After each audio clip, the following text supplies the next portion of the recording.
하마스의 이스라엘 문제에 관해서는 제가 그래서는 뭐 총체적인 평가를 어떻게 볼 수 있는가, 상황을 어떻게 봐야 될 것인가에 대한 설명을 드리는 걸 하려고 생각합니다.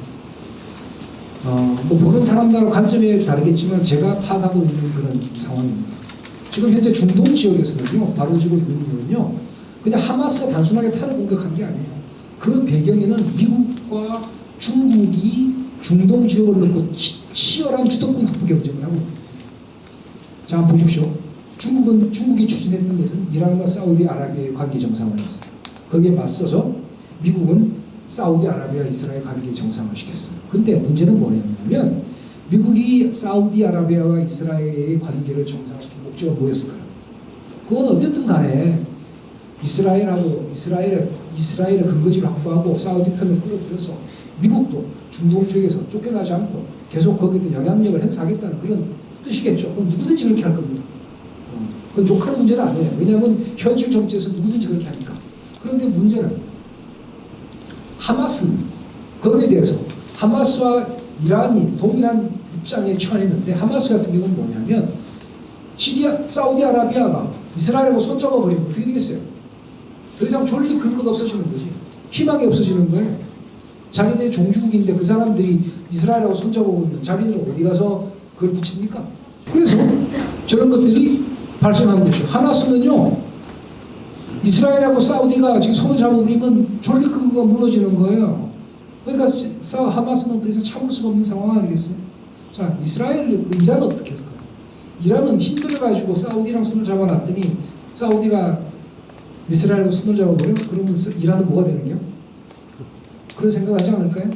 그럼 여전히 자신들의 노력과 상관없이 중동 지역은 계속 미국의 영향력 앞에 있을 것이고 미국인들은 여전히 주도할 것이고 그럼 달라진 게 없다라고 생각하겠죠. 이란은 혁명을 수출하는 나라이기 때문에 그렇습니다. 당연히 그렇게 생각합니다. 사우디 입장에서는 당연히 뭐 이스라엘과 협력을 통해서 사우디에서는 가장 중요한 게 뭘까요? 사우디는 두 가지가 문제가 있어요. 첫 번째는 정권 안보고 하나는 국가 안보입니다. 사우디에서 가장 중요한 건 둘 중에 뭘까요? 정권 안보일까요? 국가 안보일까요? 정권 안보가 훨씬 중요합니다. 모든 국가가 다 그렇습니다. 자기 정권을 위해서 국가가 팔아먹을 수 있는 겁니다. 사우디는 더군다나 절대 왕정입니다. 여러분들 사우디 절대 왕정 체제가 얼마나 오래 갈 거라 생각하십니까? 항상 불안불안하죠. 더군다나 사우디는 이란의 혁명 수출 왕정을 폐지하는 것이 사우디 이란 혁명의 가장 중요한 대의 중에 하나입니다.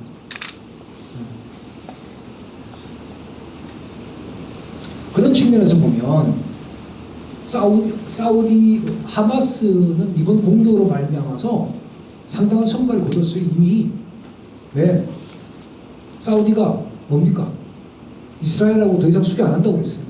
수교할 수 없어요. 왜? 수교한다고 그러면 정권이 무너집니다. 왕정이 무너질 상황이 되겠어요. 정권 안보가 훨씬 안보보다 더 중요합니다. 그죠? 그래서 빈 살만 같은 경우는 자기가 살아남고 왕정을 유지하기 위해서는 무슨 짓인지 해야 돼요. 그렇게 해서 지금 현재 가장 중요한 프라이어리티가 뭘까요? 이슬람 세계의 지원이고 이슬람 세계로부터 배척을 받지 않는 겁니다. 그러기 위해서는 뭐든지 다 할 수 있습니다. 그러니까 지금 최근 들어서 빈 살만이 블링컨이 온 것도 학자 막 보여주려고 하는 것이지. 나는 미국 놈들이 이렇게 한다는 걸 아랍 세계와 중동 사람과 이슬람족들한테 이슬람 세계에 보여주기 위한 것이죠. 실제로는 협상을 하기로 했는데 안 된 것이죠. 당한 겁니다. 뒤통수로 매치기 당한 거죠. 누구한테? 하마스하고 이스라엘한테 당한 거죠. 하마스는 죽기를 각오하고 시작한 겁니다. 하마스는 이번에 넘어지면 끝나는 거라고 생각했겠죠. 팔레스타인 기반 자체가 없어지는 겁니다. 이런 측면에서 보면 이번 사건은 사실상 전쟁이 일어나지 않았지만 전략적인 제1차 목표는 이란과 사우디가 이미 달성해버렸어요. 승리해버렸습니다. 위험스럽게. 미국은 실패했고. 사우디가 선택할 수 있는 범위가 뭐 있을까요, 지금? 정권 안보를 유지하기 위해서는요, 이슬람 세계와 아랍 세계 지지를 받아야 돼요. 이스라엘과 수교는 불가능합니다. 그러면 선택할 수 있는 게 뭘까요? 첫 번째, 중국의 안보를 위탁하는 거. 두 번째, 이란과 안보를 위탁하는 거. 아니면 세 번째, 그래도 미국이 후원을 받는 거? 무엇이 현실적인 것인가? 그런 것은 여러분들이 아마 빈살만 입장이라면 무엇을 선택할 것인지 한번 생각해 보십시오. 다음 부탁드리겠습니다. 네. 중동 전쟁이 일어나면 어떻게 될 것인가? 중동 전쟁의 승리나 어떻게 되냐 그걸 떠나서 각각의 입장이 어떤 처할 것인가를 한번 생각해 보면 되겠죠. 이스라엘 입장은 한마디로 말하자면 진퇴양난입니다. 가자 지구를 공격하지 않으면 이스라엘은 종교 호랑이가 되는 거죠. 그죠? 앞으로는 이제 개나 새나 찝쩍거리고 그런 상황이 생길 수 있겠죠. 가자 지구를 공격하면 어떻게 될까요? 일단은 군사적 성공도 미지수고 이게 갑자기 이게 중동 전체적 전쟁으로 비화할 수 있습니다. 어떤 경우도 이스라엘은 아랍 세계와 타협하자는 사강한 경우에 존속 가능성이 없습니다. 전쟁에서 이기든 지든 상관이 그런 문제가 되는 게 아닙니다. 더군다나 우리가 하나 간과하고 있는 것이 있는데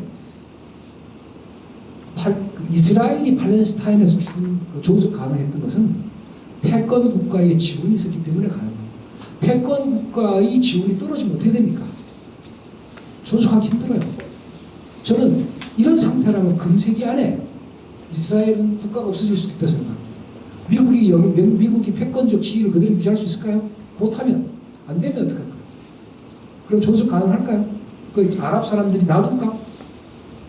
사실은 이스라엘로서는 현명하다면 아랍과의 공존을 어떻게든지 모색해야 되는 상황이 왔는데 그것을 무시한 거죠. 그 대신 그 사람들은 아랍 네타냐후 같은 경우는 미국을 좀 멀리하고 중국하고 러시아가 손을 들이잡는 이상한 짓을 했다. 바보 같은 짓을 한 거죠. 중동 전쟁에 대해서 이란 입장은 어떨까요? 여러분들이 이런 게 있잖아요. 결정적인 시기에는 결정을 해야 된다. 제가 보기엔 이란은 그런 것 같아요. 전쟁을 회피할 생각은 없는 것 같아요. 그리고 이번에 하마스 공격을 저는 처음부터 이란이 하마스의 공격을 지원했다고 단언코 얘기를 했는데 그런 일들은 저런 국가들이 지원 없으면 불가능합니다. 지원이 없으면 안 돼요. 그냥 혼자 하는 놈이 어디 있어요? 응? 조폭도 마찬가지입니다. 행동대장이 조폭 보스가 보장 안 해주는데 지가 나가서 혼자 칼 들고 서치는 놈이 어디 있습니까? 조폭에서 앞에서 중간 보스 칼 들고 나오면 나 저건 조직 전체가 덤벼드는구나 하고 생각해야 됩니다. 그렇지 않고 아예 한 놈이라고 생각하면 그건 착각이지. 아무나 그렇게 합니다. 조폭 세계나 국제형사나 똑같습니다. 이란은요 전쟁의 발발을 감수하고 있습니다. 이미. 그 다음에 이번 기회를 통해서 어떤 경우든지 미국을 몰아내겠다라고 생각하는 것 같아요. 실제 전쟁이 벌어지더라도 미국이 과거에서처럼 압도적인 우위를 점할 가능성이 굉장히 떨어집니다. 왜냐하면 이라크 전쟁 때와 달리 이란은 각종 첨단 무기로 무장을 했어요. 특히 미사일 전력 같은 거나 드론 같은 것들이 굉장히 많이 발전했습니다. 저는 미사일 전력은 빈자의 무기라고 생각합니다. 돈이 많이 들지 않고 굉장히 강력한 타격력을 가질 수 있습니다. 전쟁이 벌어지면 저는 미국의 항모 한 척도 날아갈 수 있는 가능성도 배제할 수 있다고 생각합니다. 만일 그래서 항모 한 대 넘어져 보십시오. 무슨 일이 생기겠습니까? 미국의 입장은 과연 어떨까요? 미국도 좀 상황이 복잡하죠. 처음에는 일방적으로 지지했죠. 그런데 지금 들어서 조금 이상이 달라지지 않았어요? 이게 아닌 게 왜라고 하는 그런 생각입니다. 왜냐? 이스라엘 전체 사회가 단결을 하고 베를린에서부터 시위가 일어나고 그다음 이슬람 전체의 이 반 이스라엘 그런 움직임이 엄청난 그런 상황을 보이고 있습니다. 전쟁이 발발하면 이라크하고 시리아가 참전합니다. 지금 이라크 제가 이라크에서 시위하는 그 사진을 찍은 걸 봤는데 우리 언론에서는 수천 명 나와서 데모 시위라고 했어요. 그리고 들어가 보니까 수천 명이 아니고 수십만 명인 거예요. 야, 이거 지금 장난치는 것도 아니고 이게 뭐냐? 심각한데. 이런 심각한 상황을 심각하지 않다고 얘기하는 것도 이건 왜곡입니다. 만일 전쟁이 발발하면 이라크와 시리아에 주둔했던 미군은 더 이상 주둔하기 어렵습니다. 거기서도 전쟁이 벌어지고 미군이 참전합니다. 그죠? 이미 이스라엘에 미군이 2만 명 파병한다고 그랬죠. 제가 보기엔 바보 같은 짓을 한 것 같아요. 오히려 이란이나 이란 같은 경우는 그런 상황을 더 바라고 있는지도 모르겠습니다. 전쟁이 발발하게 되면 어떻게 될까요? 아랍 세계도 과거의 아랍이 아니고 이란도 과거의 이란이 아니고 이미 이 이슬람 세계, 범이슬람 세계 전체도 심지어 아시아의 인도네시아, 그다음에 말레이시아에서도 이슬람 교도들이 봉기가 그런 일어나는 상황이 되었습니다. 이런 혼란을 미국이 견딜 수 있을까요? 사실 이건 현명하지가 않죠. 적절한 수준에서 어떻게 타협하고 봉합하느냐가 가장 중요한 상황입니다. 물러설 수 있어야 되고 항상 후퇴할 수 있어야 되는 거죠. 미국이 지금 그걸 못하기 때문에 붕괴가 되는 게 아닌가 생각합니다. 어떤 이런 제가 보는 중동 상황은 이렇습니다.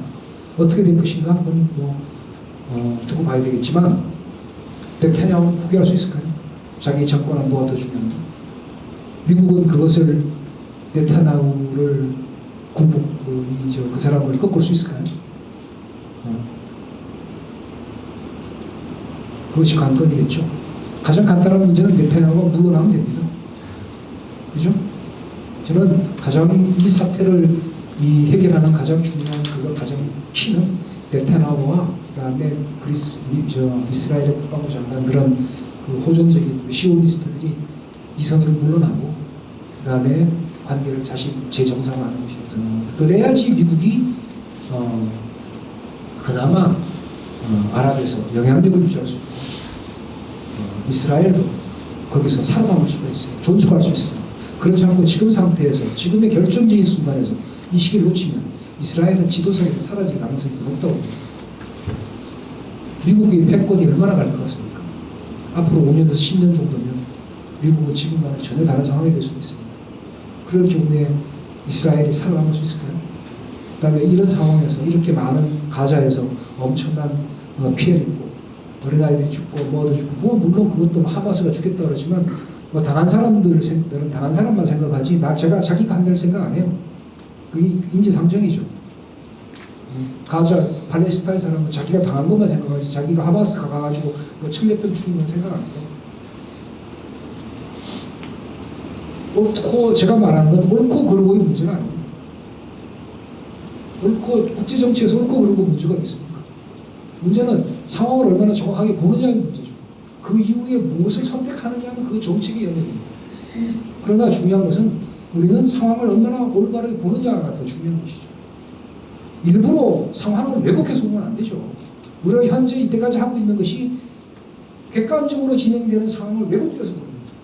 그게 현재 상황을 우리를 더 어렵게 만드는 것이죠. 중국과의 관계? 저는 중국 별로 좋아하지 않아요. 중국 앞으로 두렵습니다. 그래서 중국이 두렵기 때문에 미국과의 협력이 필요하다고 생각해요. 그렇다고 해서 중국을 몰아내면 돼요? 또 미국은 무조건 몰아낸다고 해결됩니까? 우리는 나름대로 여기서 나름의 방향을 모색해 나가야 되는 거죠. 여기서 행복이도 없는데 미국 다 나고 나면 뭐 될 건데 또 중국 몰아내면 못 할 건데 뭐 먹고 살 건데 또 그렇다고 해서 미국이 그럼 우리한테 중요하다 그래서 그러면 지금처럼 전자권 다 내주고 이 국가도 아닌가 국가처럼 이렇게 할 수는 없는 거 아니에요. 시키는 대로 전부 다 우크라이나에 무기 보내줘가지고 스스로 자해하고 현실적으로는 자해하는 거죠. 우리는 스스로 그런 상황이 아닌가 생각합니다. 네. 시간이 너무 돼가지고 제 강연은 이것으로 마치고 간단하게 질문 있으면 질문 받도록 하겠습니다. 네.